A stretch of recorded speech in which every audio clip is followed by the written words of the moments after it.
Shabbat Shalom, and welcome to Midrash U for Shabbat of December 31st, the last day of 2022. I know we were all really ready for 2020 to go and then for 2021 to go.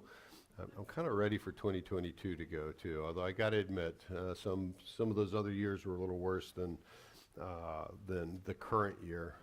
2023, everybody should be prepared, is going to be in all likelihood a year of calamities. Okay, and I'm not speaking that from a biblical standpoint, but if one looks at where we're at financially and the things that are going on in the world, we should have every expectation that things could get exceedingly difficult and exceedingly terrible. We clearly have the Western world orchestrating famine and orchestrating the deaths of peoples. And I will just tell everybody you need to pay very close attention to what people are doing. When they cut off your energy and then you can't heat and in the summer cool, right, it makes a difference, right? And it means that people are going to die, unfortunately. And we've seen that here recently. But it's going to get worse, and it's going to get worse in Europe particularly. The likelihood that a nuke gets lit off is rising. The fact that we have a government that does not see and present any way forward for their adversary to save face makes it more likely that this will occur. Okay? That they're not pursuing peace. They're pursuing, and they've been very clear about this, regime change within Russia. Okay? Well, you do that with folks who have nuclear weapons and who have shown no qualms against gassing and killing people in large numbers, right? They should not be surprised, but they will be because basically they feel they're the smartest people in the room, because they listen to themselves, and which makes them the stupidest people in the room and the smartest people in the room simultaneously, because they hear no other voices. So things may get exceedingly bad in the coming year, the coming decade. We know that how all this ends, right? But we shouldn't be surprised that things are going to get really terrible. Those things are spoken of in Revelation. So we should have every expectation that that's the way it's going to go. And we should be prepared, right? We should be storing away as much scripture today as we can get into us for that day when they come and take our electronics and come and take our physical Bibles and rip them from us. If you do not have it in your head, you're going to be in trouble, okay? So, and that when you consider that the latest studies have shown that most people have not read their Bible one time, they may have, and I will just say that they're more likely to have snippets of things they think to be true coming out of the Bible, right, as opposed to what the Bible actually says. That gets compounded slightly by translational issues. But the reality is that, and again, I've said this many times, I don't care what translation you have. The worst translation that there is, it doesn't depend upon man. It depends upon the Holy Spirit.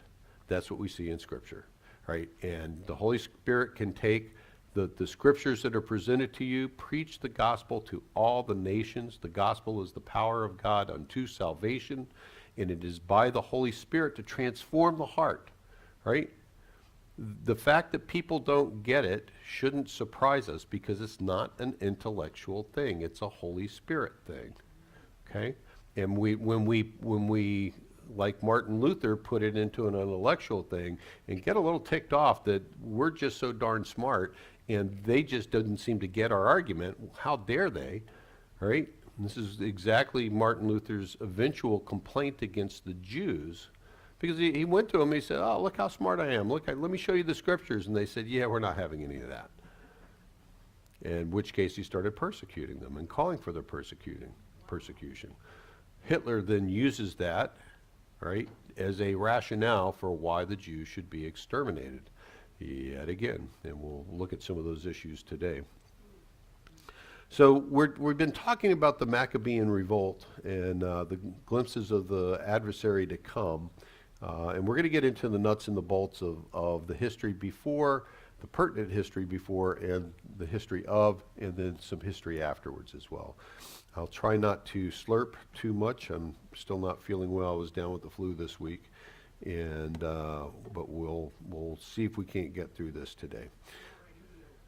Amen. Amen. I am already healed. Praise God, sister.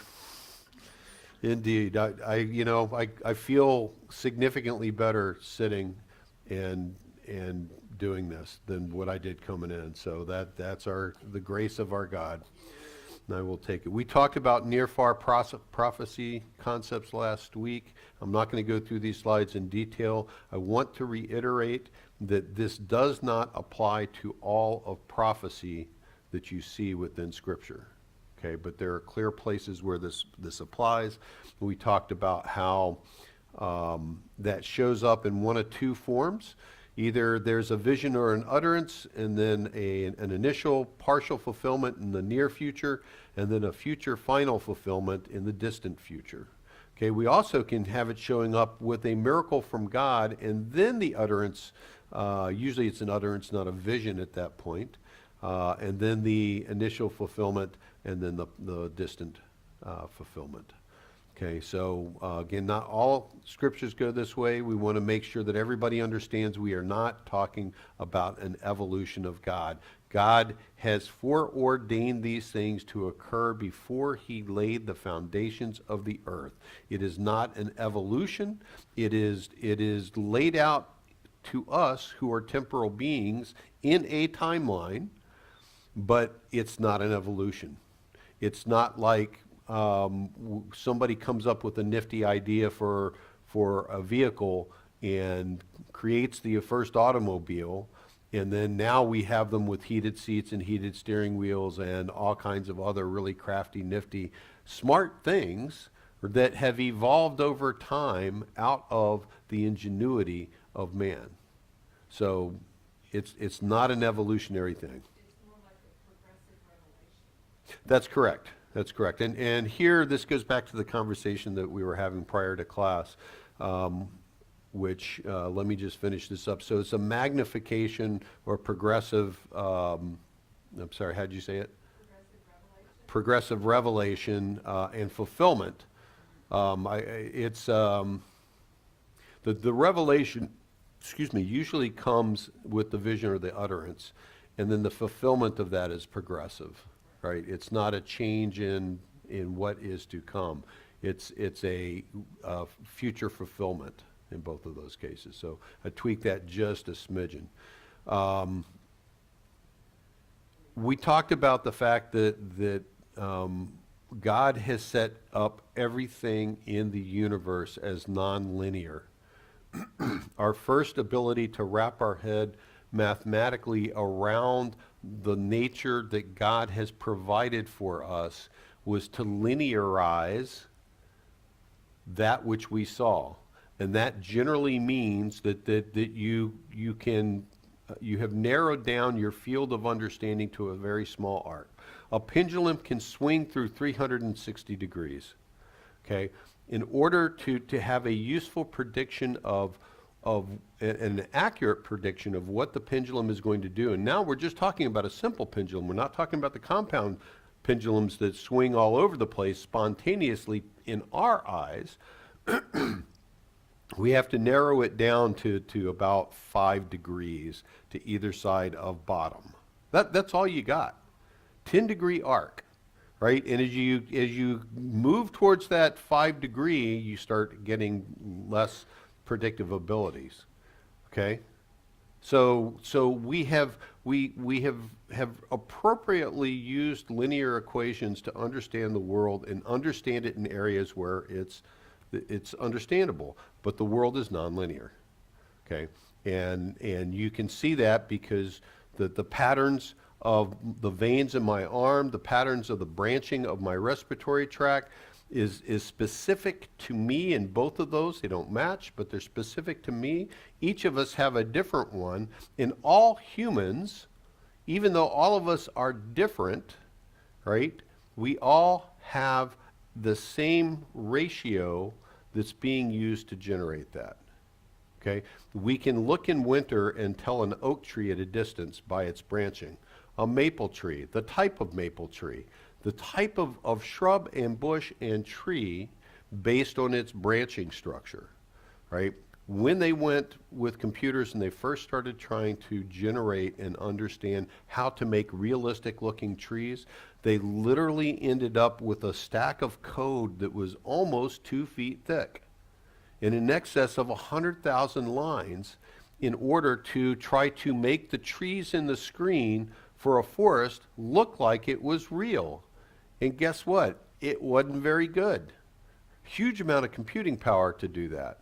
Well, it turns out once they understood the fractal nature of things, they could use that and use a single line of code that is reiterated over and over again to generate that forest and to generate those trees that we all looked at and said, oh, that's an oak. That one's a maple. Single line of code, right? And so that's the difference. The nonlinear portion of this, just to give you guys a smidgen of an insight, this is an area that I absolutely love and have. It was an area that became important when I was down at the Oak Ridge National Lab as a student, having to do with a fusion experiment that was being done with the stellarator. So if we all understand an equation, you have an x and you have an exponent to that x raised to a certain power. If that certain power is an integer, we're in the realm of linear.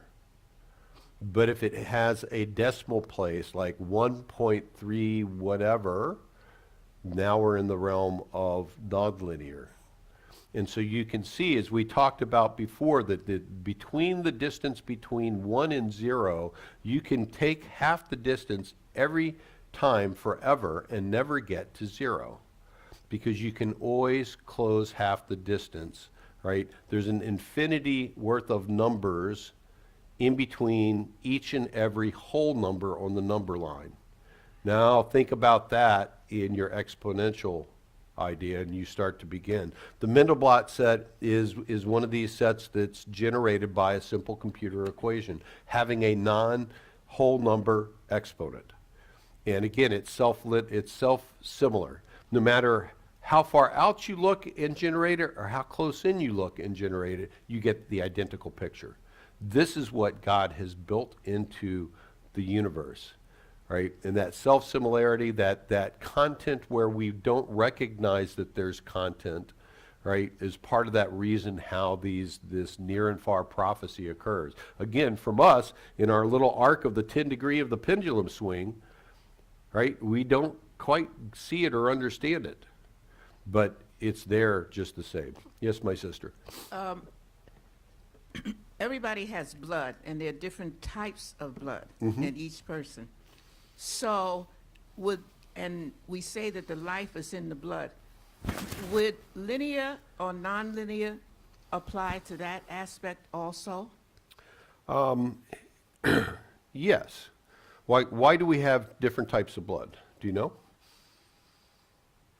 According to the cells. According to the protein markers on the cells, the proteins and the folding of proteins is highly nonlinear.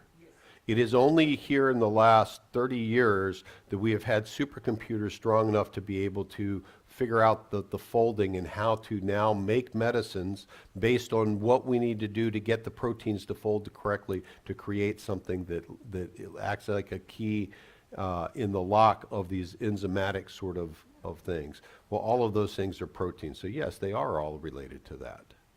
Okay, so I would just say that and this is a bold statement, maybe it's true, maybe it's not, I don't have any proof of it, but I fully expect that there's nowhere in nature that you can look that you will not find the nonlinear nature of that which God has created. Because he created it nonlinear. And so it permeates everything, right? All right.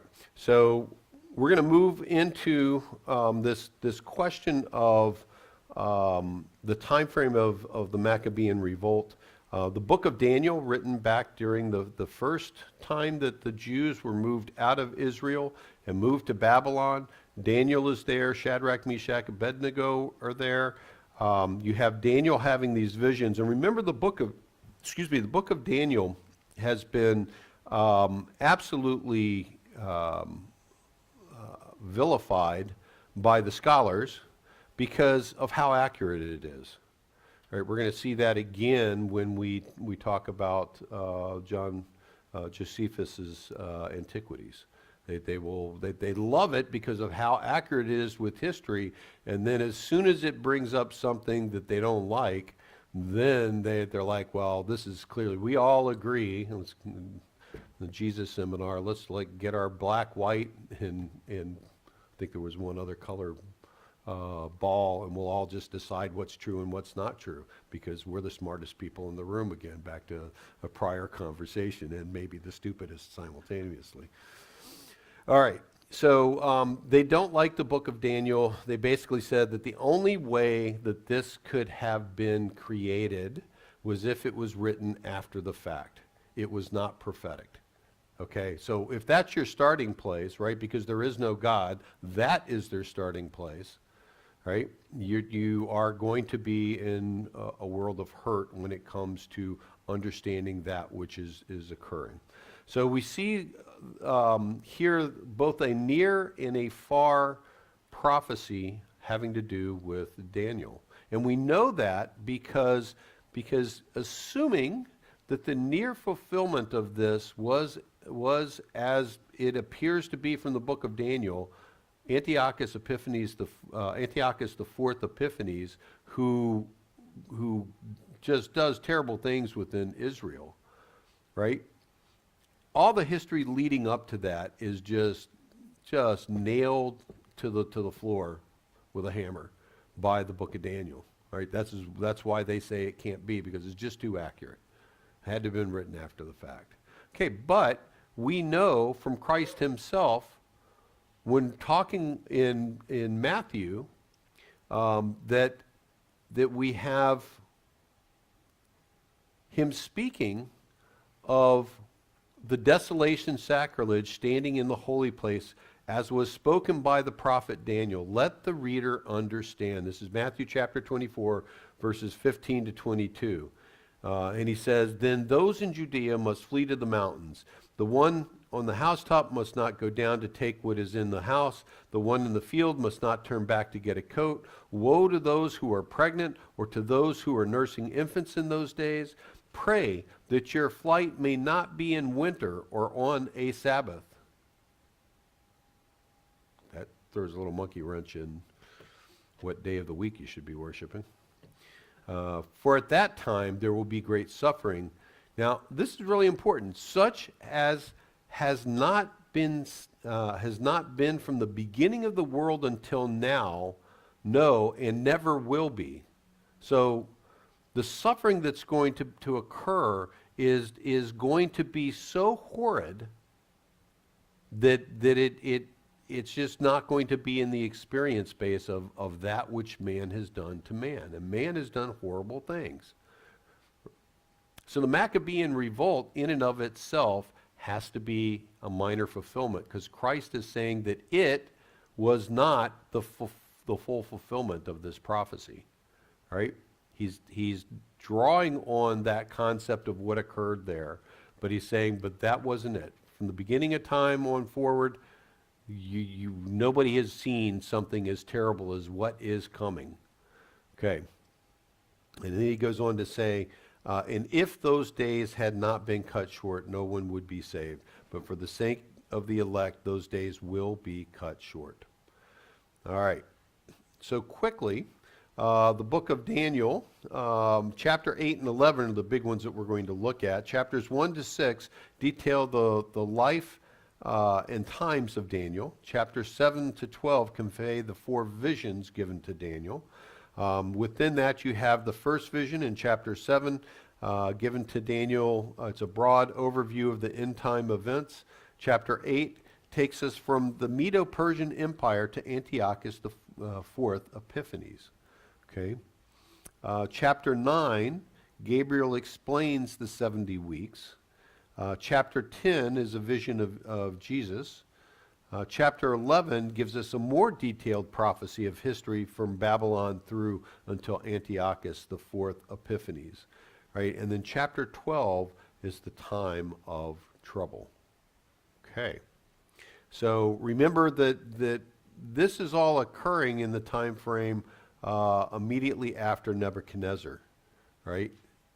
The Nebuchadnezzar, again, is the one who's going to make the statue of himself and say to the people, everybody must bow down to this gold statue of me and worship me as a god. And Shadrach, Mashiach, and Abednego, man, it just like flew right out of my ear and off to someplace else.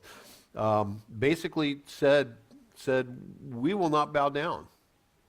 And we have a God who can save us or resurrect us, but even if he chooses not to do so, we are not going to bow down. Right? That is powerful. And of course, he stokes the fires to much higher, so high that it bends the gates, right? And when the guards are trying to throw them in, they get killed by the heat, right? They go into the fire, and there's not 3 of them that are seen, but 4. One who is just shining like gold in the midst of the fire, and they're all dancing and singing and having a dang good time, right? Who wouldn't like to see that?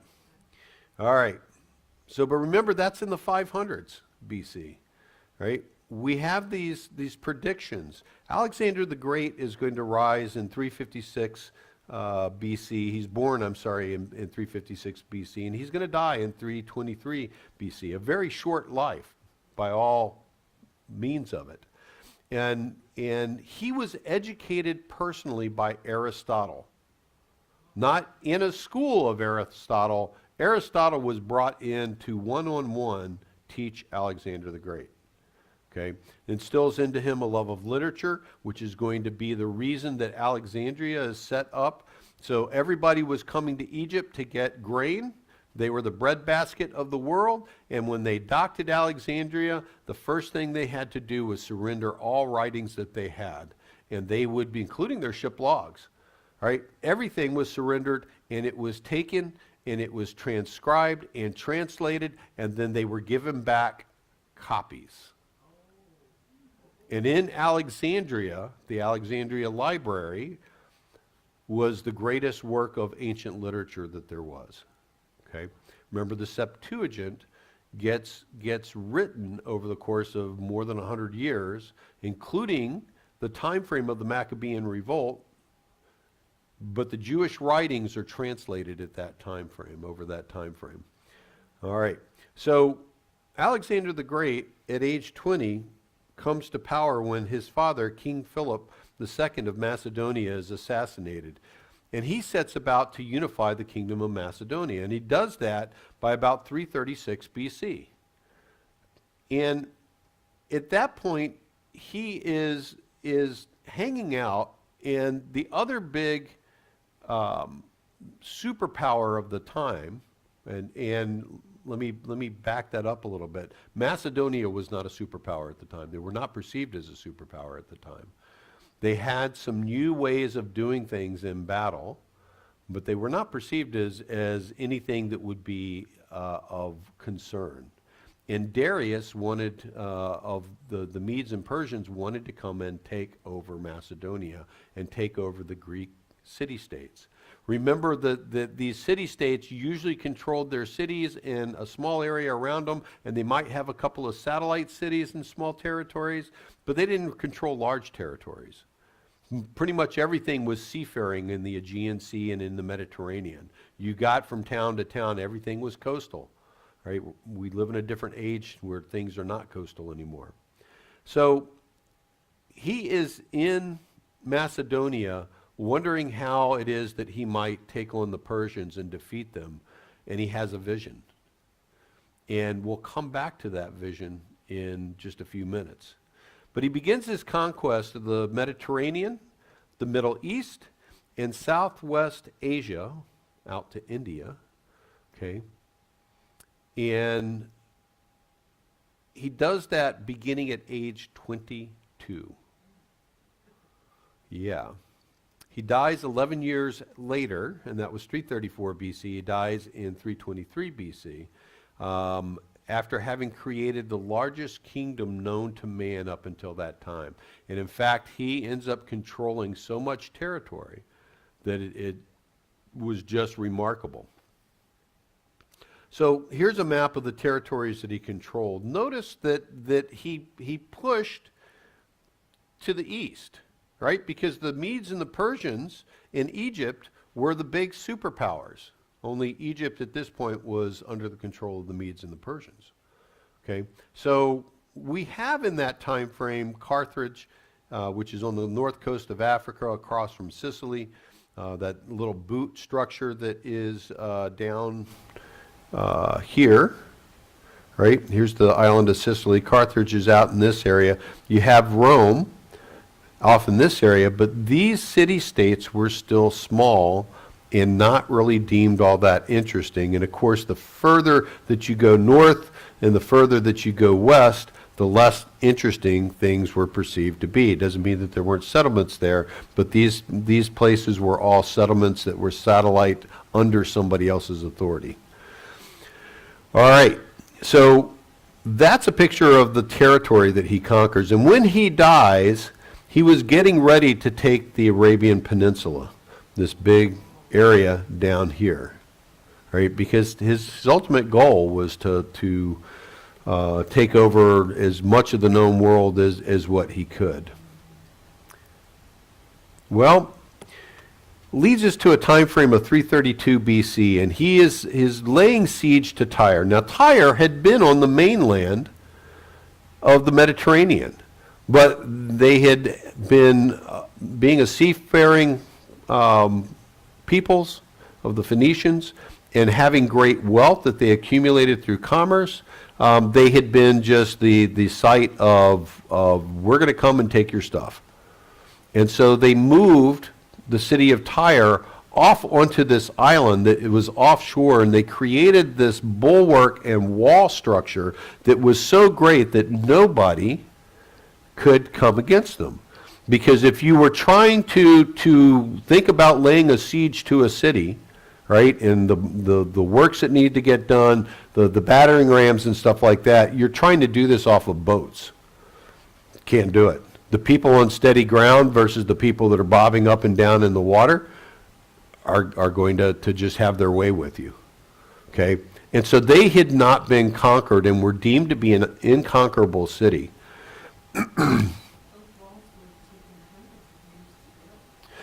You know, probably not. I mean, you think they would, right? But when you mobilize forces and you have resources, this stuff can get done pretty quick. So, yep. A lot of it probably came from the rubble of Tyre on the mainland. So they just ferried it across and started building their walls. Can you go back to the previous map and show us where the island of Tyre is on that? I sure can. It's a tiny little island. All right. So, I have to get out my glasses. Like I said, it's a tiny little island. So the much fought over Cyprus is right here. Okay, and there's a little dot right about there that is Tyre. Yeah, and it's a small island, right? Is that the same island that Paul went to? Tyre, yes. Tyre was in this spot and is in that spot to this day, although it gets changed a little bit.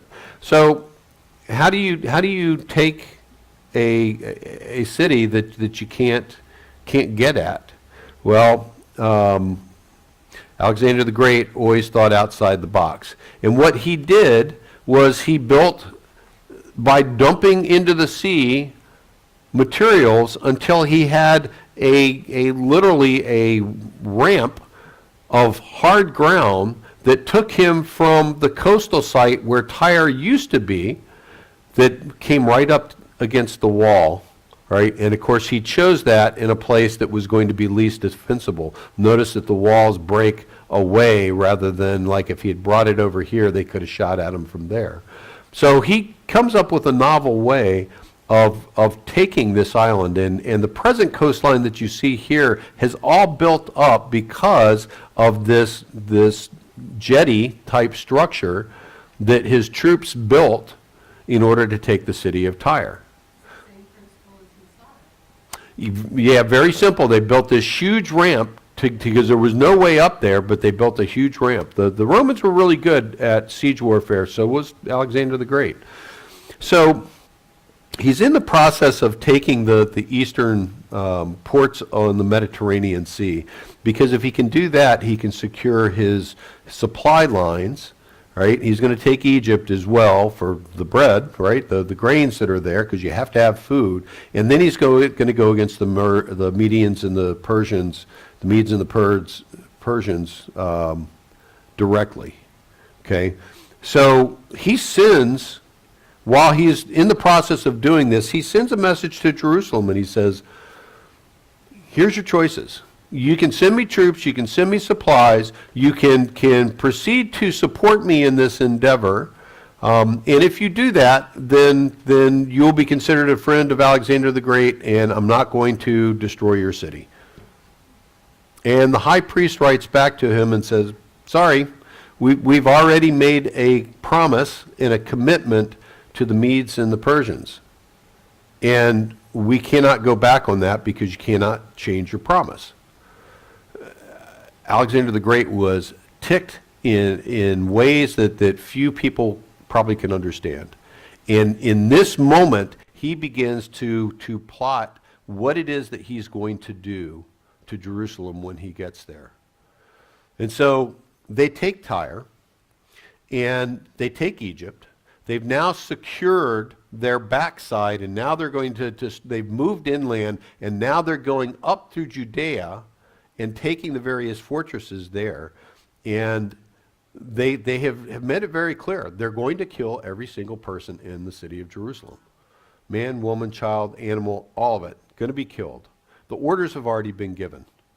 The folks are marching their way on up, and everybody knows what's coming. And Jerusalem is just absolutely beside itself. People are freaking out, and rightly so.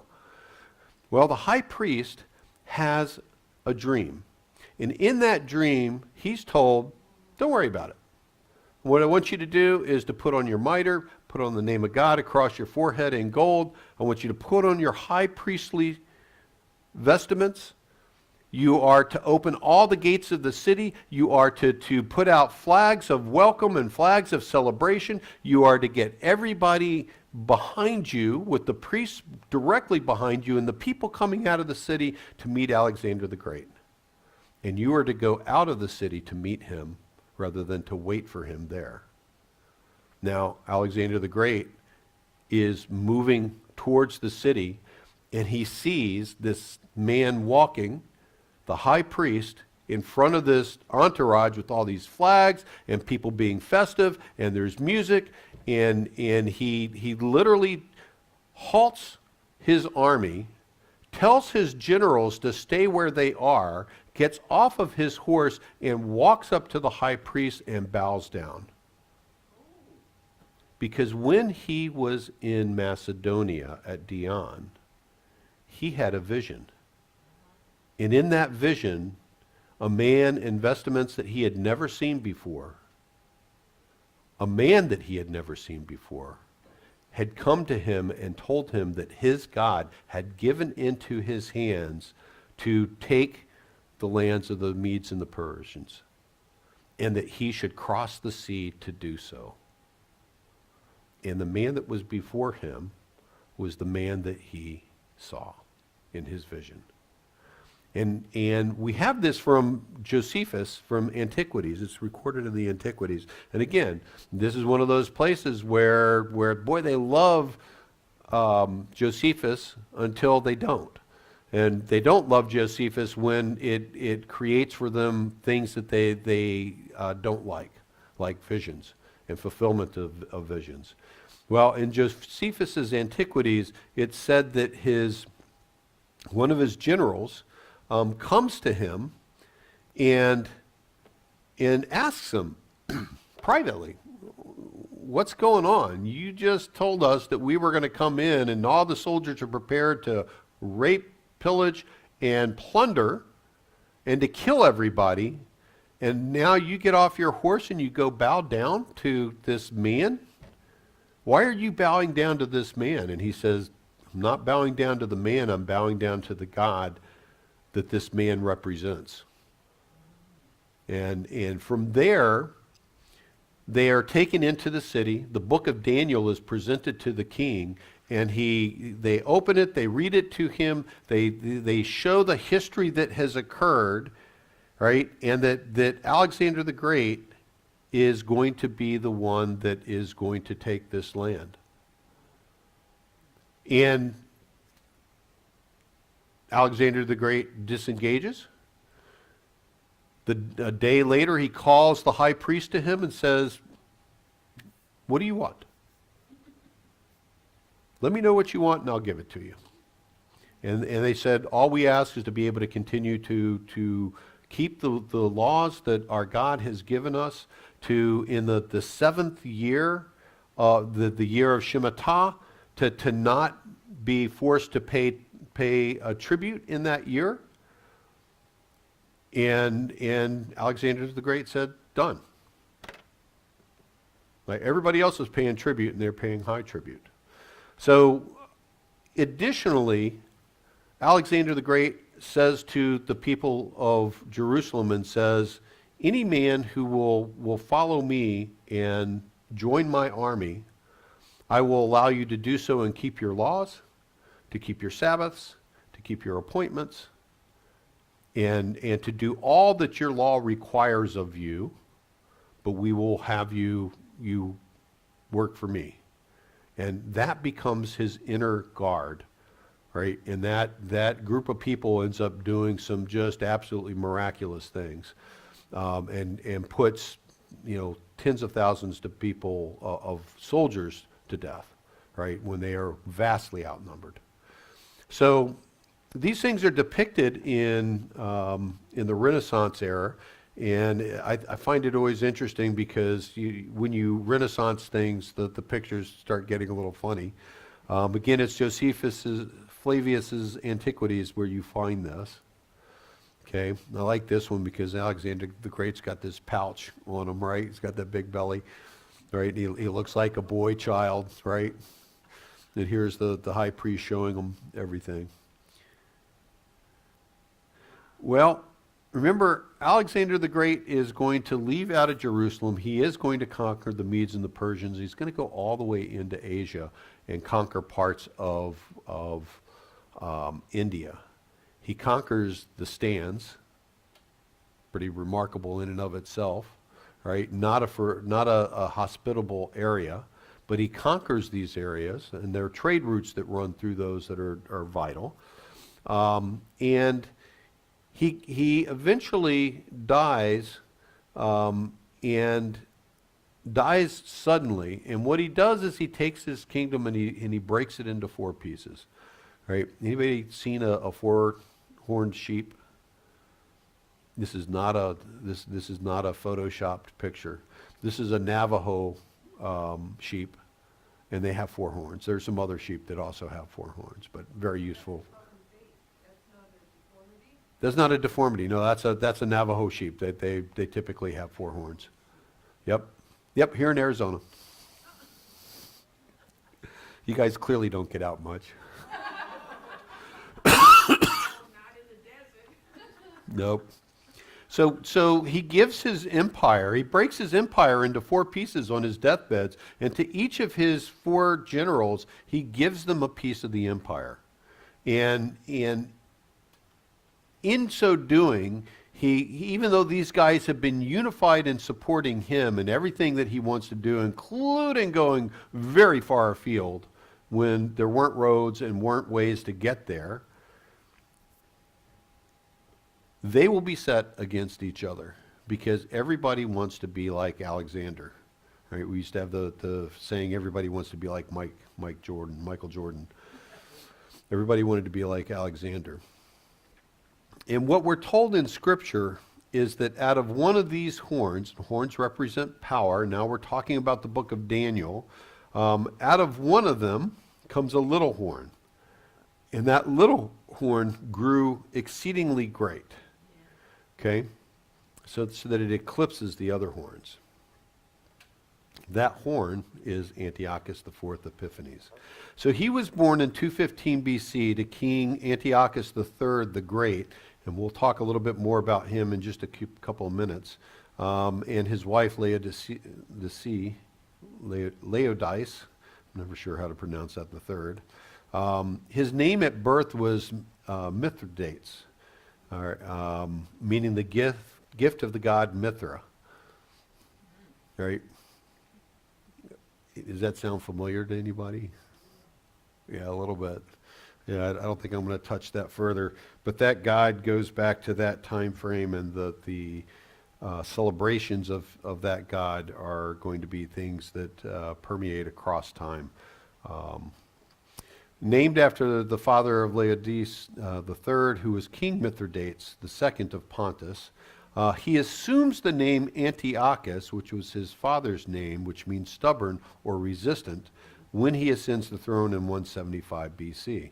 And he's got a brother, and he is the brother to Seleucus IV Philopator. Father lover is what Philopator means. So you have the empire broken into four pieces, and you have the city-state of Rome beginning to come in power. You have in North Africa the Carthaginians, who are a powerhouse in and of themselves, both navally and land forces, and they're controlling much of the north coast of Africa. And in the midst of this, you have Ptolemy the Fourth. He's the guy who's going to start the process of writing the Septuagint, right? He's going to pull the Jews in from Jerusalem, 70 guys put in 70 different rooms, and have them to start translating Torah into Greek and then the Jewish writings as a whole, right? And that process is going to take more than 100 years. So it started here, but it's going to continue, right? Egypt is the breadbasket of the world. That's where everybody's getting their food from, allows them with surplus food to make other things and to send armies, right? If you don't have enough food, you can't do those things because the troops starve. You have Antiochus III the Great, right? This is the father to Antiochus IV Epiphanes, right? And he is going to take a much diminished Seleucid empire, and he's going to expand it. He literally is going to expand it back to the reaches that Alexander the Great had in the east, when they barely controlled Persia. Persia would be kind of in this area, right? So he's going to reconquer all of these territories, and he's looking to, again, make himself like Ike. He's got, of course, his son Seleucid IV, Philopator. He's got his son Mithridates, who will rename himself, and he's got a daughter by the name of Cleopatra the First of Syria. All right? Now, this is not the Cleopatra of Cleopatra and Caesar, and this is several hundred years before that, but still an important person. He marries, he takes the Judean in the eastern part of the Mediterranean, down through and including most of the Sinai Peninsula, and he marries his daughter off to, well, I'm getting a little bit ahead of myself. When he sets his sights on Egypt, the Ptolemies make a treaty with Rome. And the treaties that Rome would make is, we'll come to your defense, you come to our defense.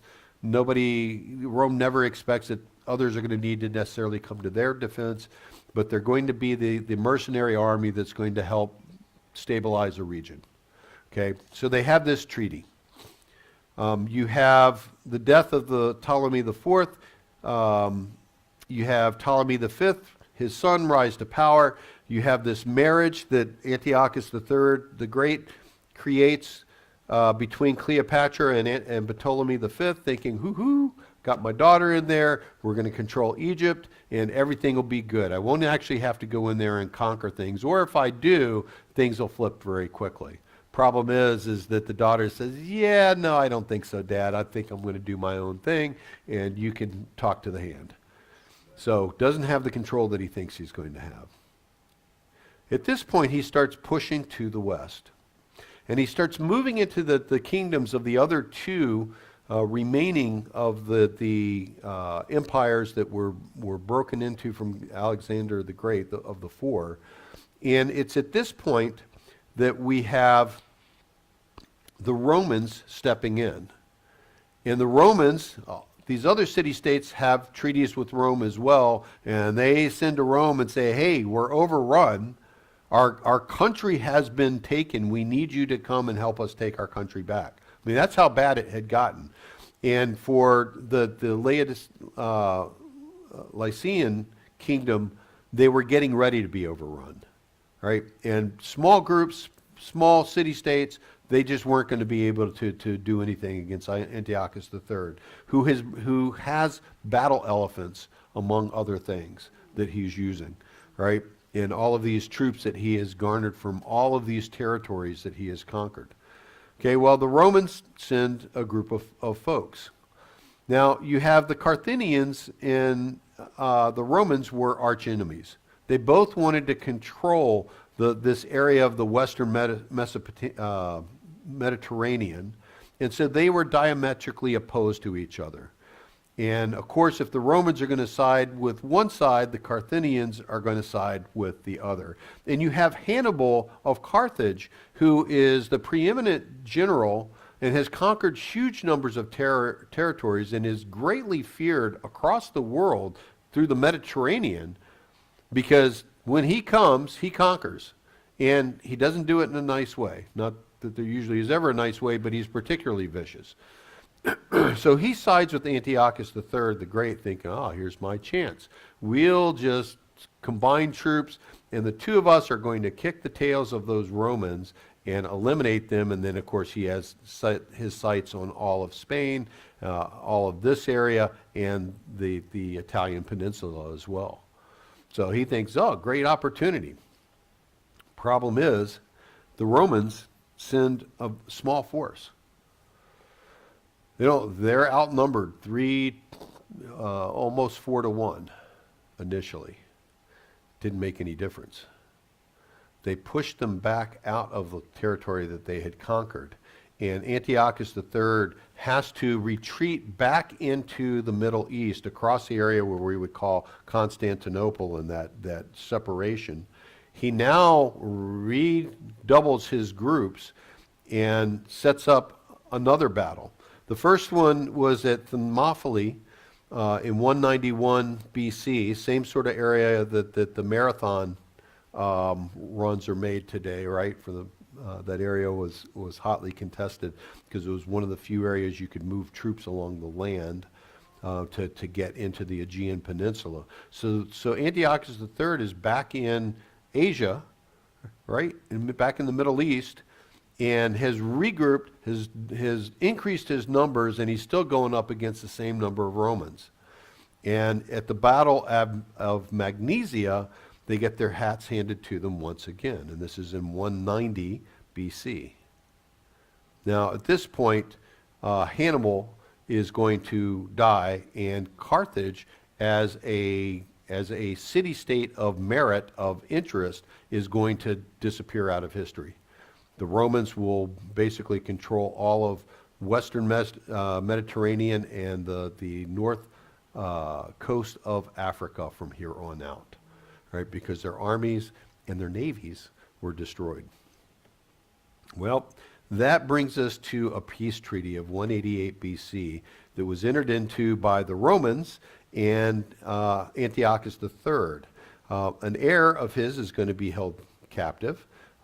Mithridates is a is the youngest son, and he's sent to live in Rome, and he learns the ways of the Romans and how they do things and the subterfuge of Roman society and Roman. Remember, when they're sent there, they aren't sent there and put in a prison. They're placed into the home of one of the leading senators of Rome. And they are literally taught. The goal there is to convert them from what they were to be a Roman citizen. Sometimes that works out well for them. Sometimes, in the case of a number of years later, and the leader of the Gauls, who is going to also be left in Rome, sent back home, and then rises up and rebels and causes great mischief for the Romans. Sometimes it doesn't work out well for them.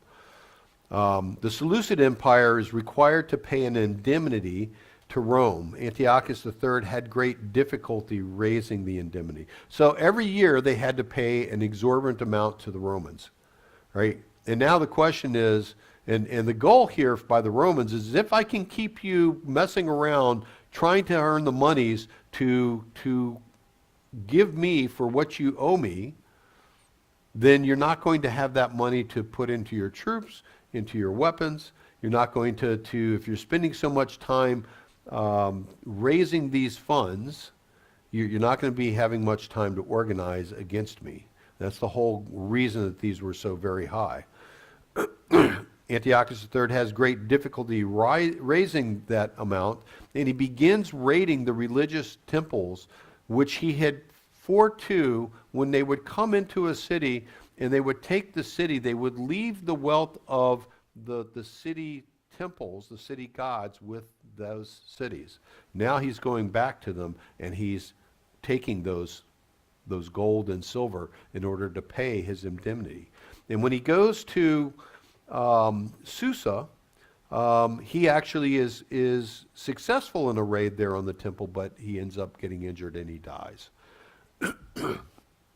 This, of course, means that Antiochus, who has been with the Romans, and his son Seleucid IV, the older son, is going to rise to power, which means that Antiochus, or Mithridates, as he was known in that time frame, is completely useless. The brother is not so useful. They want a son, and Seleucus has a son. So we have him being sent back and the son of Seleucus being sent to the Romans. Now remember, this is our timeline. Up here, this is when the translation of the Old Testament, the Septuagint, and the books of the Jews were going to be translated, and it's completed in like 132 BC, like well after the Maccabean revolt, right? Antiochus III, the Great, rules from 223 until 187 BC. We have his son, Seleucid IV, who's going to rule from 187 to 175 BC. Okay, in that time frame, we have Onias, who assumes the high priesthood in Jerusalem, exceedingly well thought of by everybody, including the Seleucids, who trusted him intrinsically because of how pious of a man he was. However, there's a gentleman by the name of Simon, who's the son of Onias III,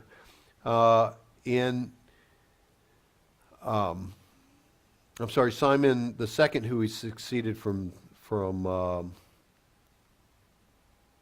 me get these right. So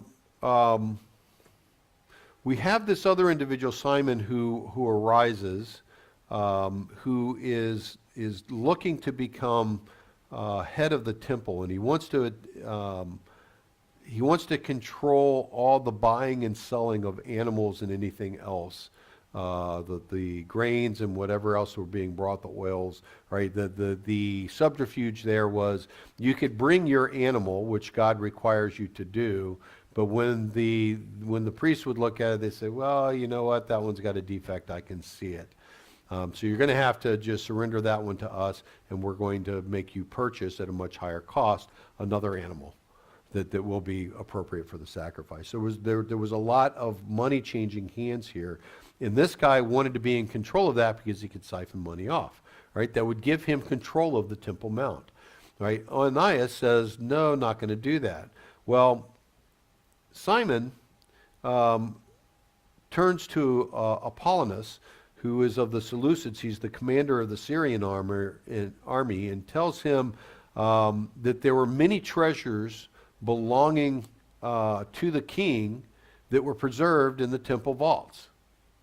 Right? Remember, the raids are still continuing of all of the temples in order to pay the Romans to stay out of everybody's business. And so they were looking for more resources.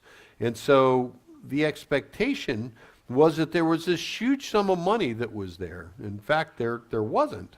Right? The monies that were being brought into the temple, that were held in the temple, there were some monies that were held specifically for somebody else that was being held in trust. Right? And that shows up in the apocryphal books. There was also the monies that were being used to take care of the widows and the orphans and the foreigners within the gates. Right? And that was it. There wasn't all this other wealth that was supposed to be there. So Apollonius informs Seleucus, who then sends his chancellor, Heliodorus, to remove the treasure. All right. So we're going to start talking about the Maccabees, and I can see we're going to need one more class on this because we're not going to get into it fully. These books are not that long. I would encourage people to read them. You can see them online. You can purchase them. But it gives you some insights as to what was occurring in that time frame. This is kind of the synopsis of the second Maccabees, chapter 1.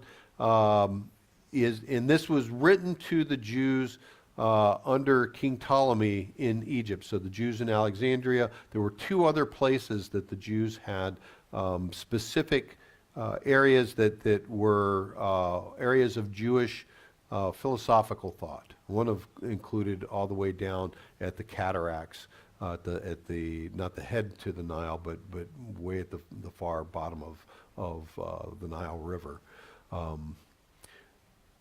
It talked about the death of Antiochus III, the temple of Neanea, and in Susa, where he dies. It then brings up Nehemiah's fire, where fire comes down from heaven to restart the temple sacrifice. It talks about how Jeremiah hides the ark, the altar of incense, the tent of appointment, and fire from the sacrifice of the altar of God. That fire is said to be still hidden someplace, and the expectation is that fire, when found, will rekindle the sacred lampstand, the oil in that.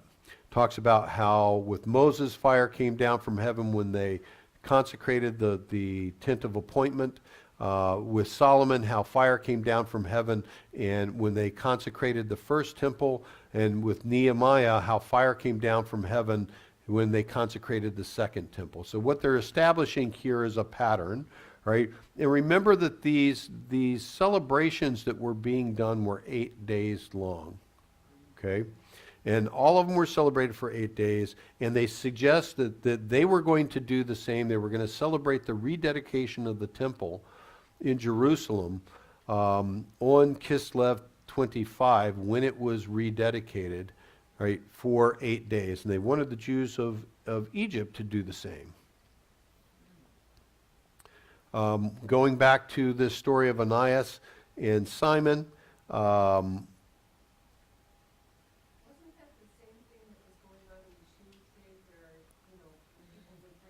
yeah, the money changers. Yeah, now it was such that even your money's not any good.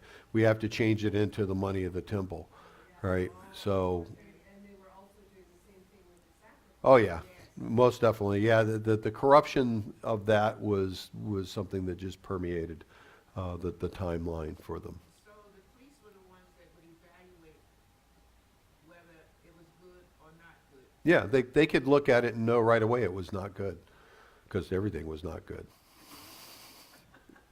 Lo and behold, it's amazing. Ask me for an answer and I'll give you one. It's not good. So remember this.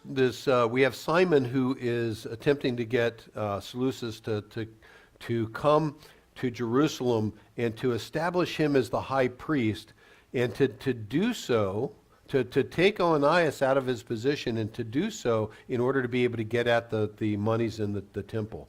And this leads us to the story of the expulsion of Heliodorus. Onias III, this is in 2 Maccabees chapter 3. Great story. I'm going to give you kind of the synopsis of it. Remember that the Jews and the Seleucids had a great relationship, right? They were set in a way that from the time frame of Alexander the Great on, they had been given great freedom to continue to worship their God, to keep their laws, and to do all the things that they were supposed to do according to Torah. Right? And that wasn't being interfered with by the Seleucids. Again, there was no sacking of Jerusalem when Alexander the Great got there. And so what we end up seeing is that Heliodorus comes in with his troops, and they come in and they think, oh, they're just coming down for a display, and they're coming down to visit us. So the gates are never closed. They come on into the city, and it's only after they are in the city and they are talking to the priest on the temple that they say, oh, by the way, I got bad news for you. We're here to take the treasury of the temple. And of course, Onias is like, don't do this. The only things we got here are monies that have been given to us that we are holding until such time as that individual comes back and picks up his money. Again, one of the other apocryphal books. And the monies that we have for the orphans and the widows and the foreigners and people who were in need. And Heliodorus says, yep, sorry. That didn't. Yeah, but those were separate. So one of the things that since the time frame of Alexander the Great was paying for a lot of that. I mean, that was one of the things that just he said. It wasn't asked, but he said, I will pay for the sacrifices. And so he supplied the funds. So Jerusalem was getting, they weren't giving. They still were giving, but they were getting a great deal in the process. Yeah, Alexander the Great, again, according to Josephus, and here is another place where this story of Heliodorus ends up being a story that they say, that guy just never existed in history. This is all just made up stuff, right? Only problem is that they find a stele, which is a large stone upon which things have been carved to give a history, and it talks about Heliodorus. So, what occurs, and I'll give you a quick synopsis of this, is that Heliodorus says, you know what, we're going to take the proceeds from the temple, we're going to do it in 2 days. And all of Jerusalem goes into mourning. People are putting on sackcloth, they're tossing ashes on themselves, there's a great wailing, there's a great concern that goes up, and they are just fearful of what's going to happen when he goes into the temple where he's not supposed to go and takes the things that he should not take. So as he enters into the temple with his troops, all of a sudden there are two guys on horses, or a guy on a horse and two other guys that show up that are just arrayed in gold and are shining brilliantly and terrify everybody there. The horse just starts pummeling Heliodorus, knocks him to the ground, and the two guys are just beating the wajibis out of him, and then stops. And one of the guys who was beating him says that this is from God. This is why we're doing this, right? And you will not be able to take the things from the temple. Okay, so his troops all flee. They want no part of that. He's on the floor. The high priest takes him out of that area, puts him into a bed, and then proceeds to pray to God and say, Lord, don't take this man's life. Please let him heal back. so that he can go back and tell the king what has happened. Otherwise, this is just going to keep happening. And about that time, one of the guys who had been beating him appears again to Heliodorus and says, we are going to honor that which the high priest has asked of us, and we are not going to require of you your life.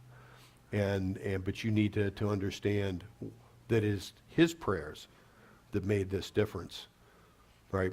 So he recovers, and he goes back to his duties, goes back to the king, and the king is like, okay, where's the money? And he's like, nope, can't. You're not going to get the money. There's not. Don't send anybody down there.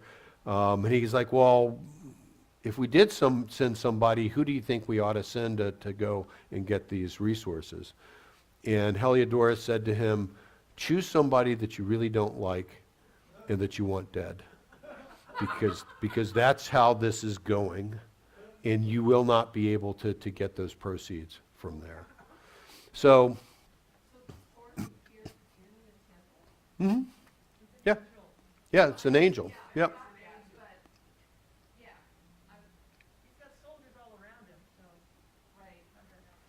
So they, of course, don't go get the proceeds from there.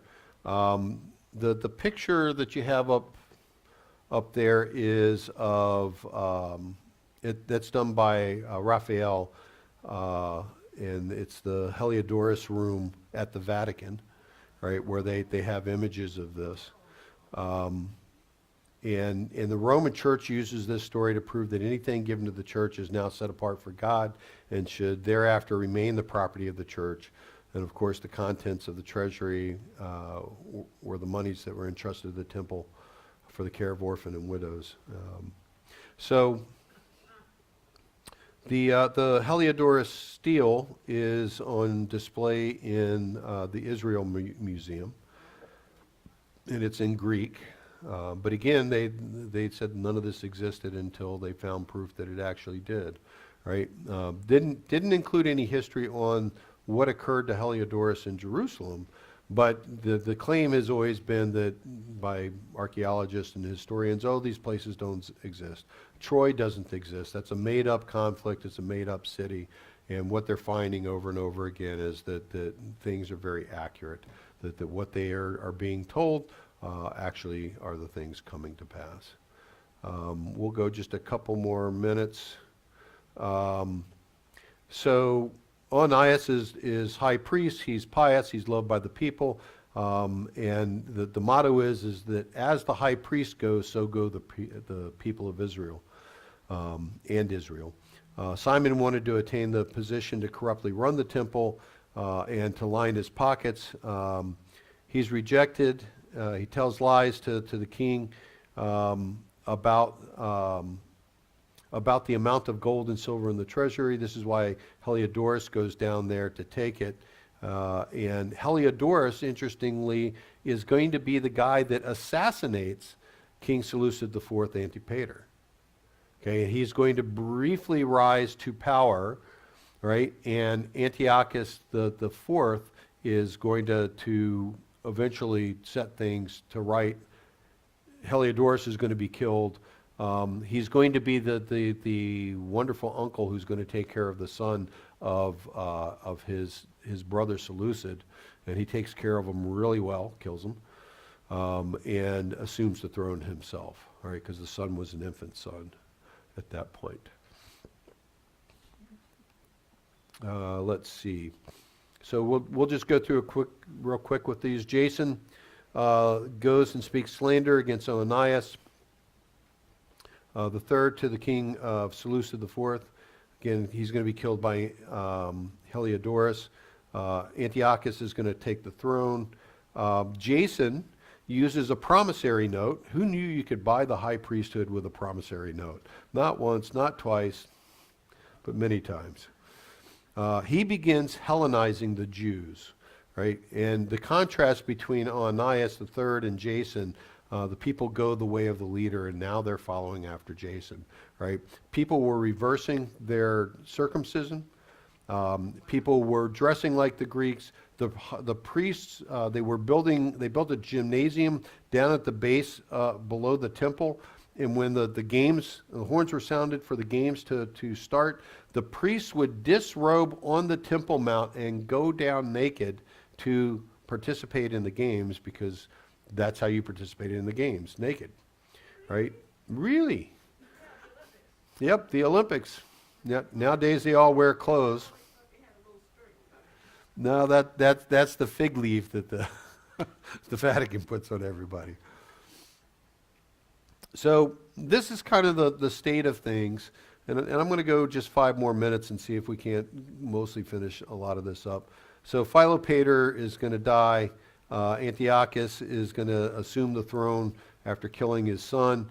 Remember that the Ptolemies have a treaty with Rome, right? We still have the issue that Rome has kicked the tail of Antiochus III the Great, and that's in everybody's mind. This is our timeline again. Oops. We have now Antiochus IV, who rises to power. And again, remember, we're still inside the time frame that the Jewish writings are being translated, right? Which will eventually be the Septuagint. You have Jason sending envoys with 300 drachmas to sacrifice to Hercules, but instead they buy 3 trieme ships, those tri-hulled ships. You have Menelaus, the brother to Simon, chosen by Jason to bring the money to Antiochus Epiphanes, and he offers Antiochus Epiphanes a promissory note with even more promise than the last promise. And Antiochus Epiphanes agrees. Menelaus is very hot-headed, and he does not pay. Menelaus and Sostratus, who is the commander of the citadel there in Jerusalem, are called to give an account to Antiochus as to why no payments have been made on this promissory notes.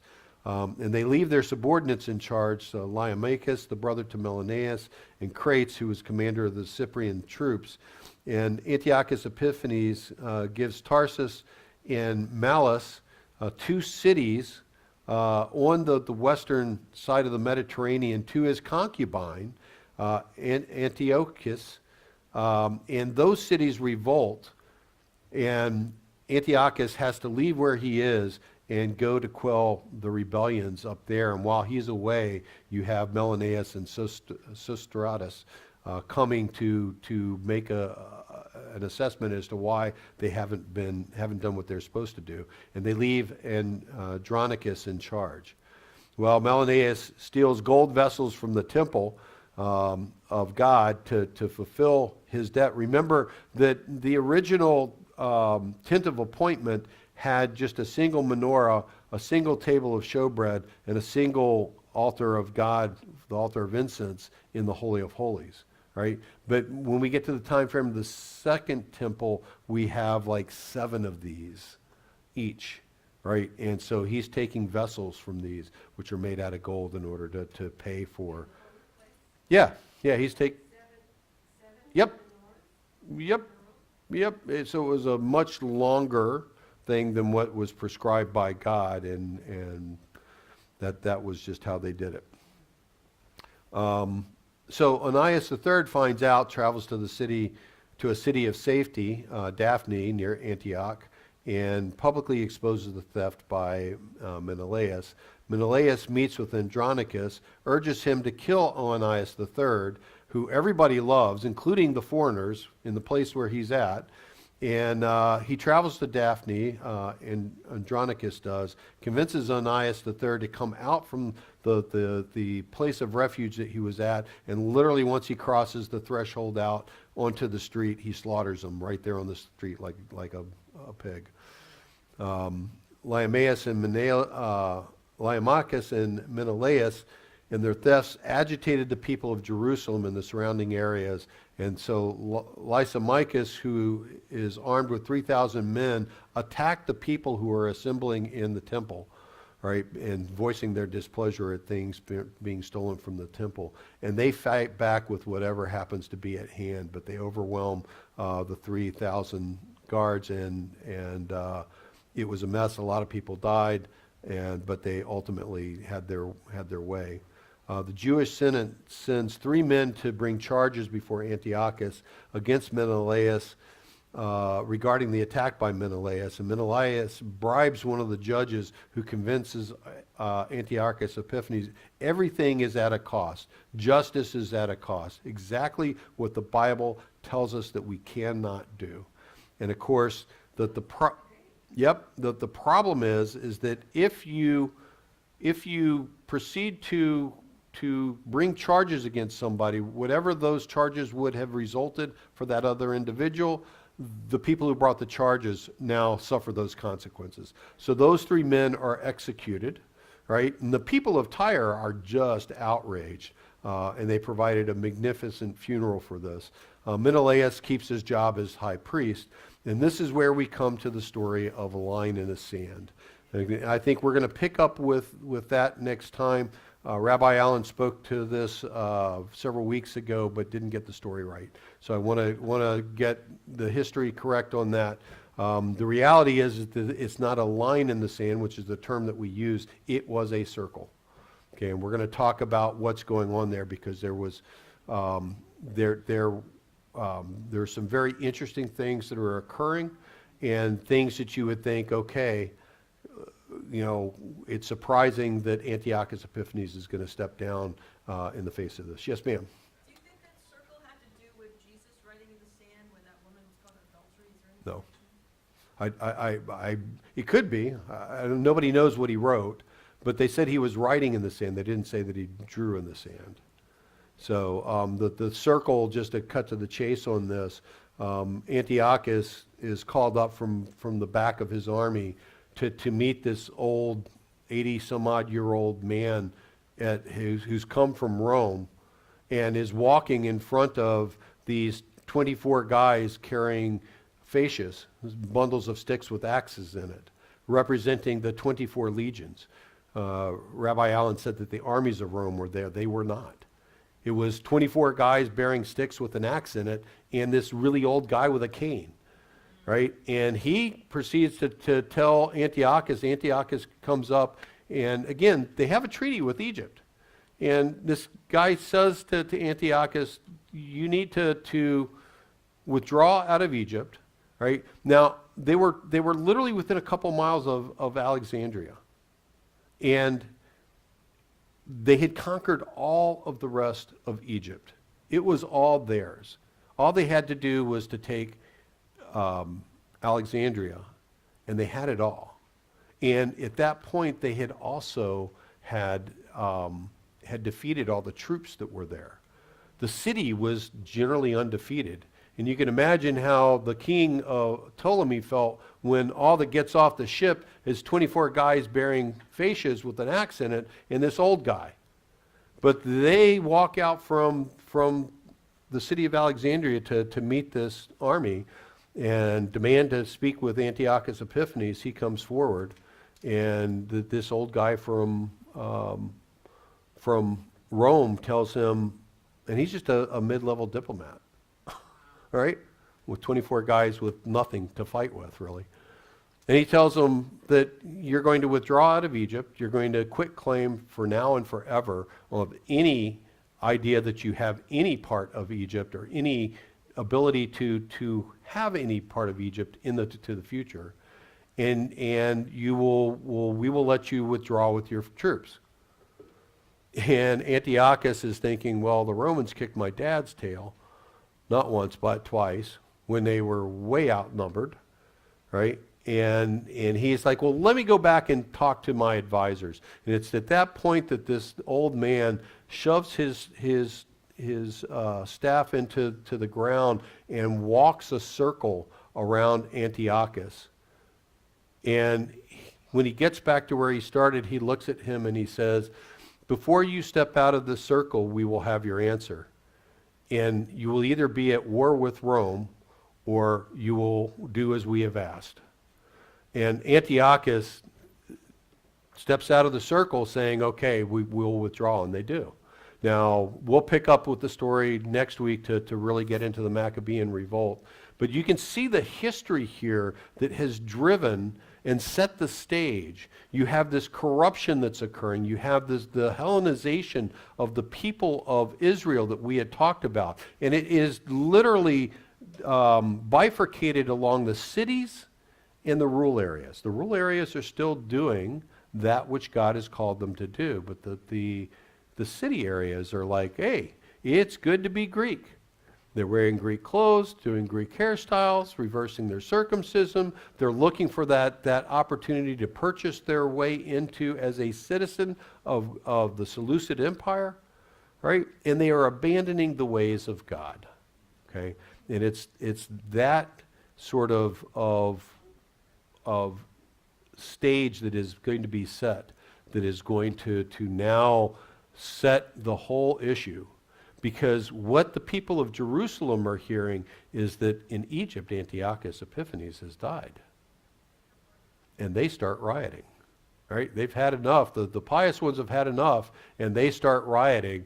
And this is going to inflame Antiochus to come in and to start just clamping down on them. He will have his solution for the Jewish question. And as always, those solutions are never good. So we'll pick... He is, no, the temple is going to be burned down. He is going to desecrate the temple, but he doesn't burn it down. Yep. And so we'll talk about that next week. All right. Shalom.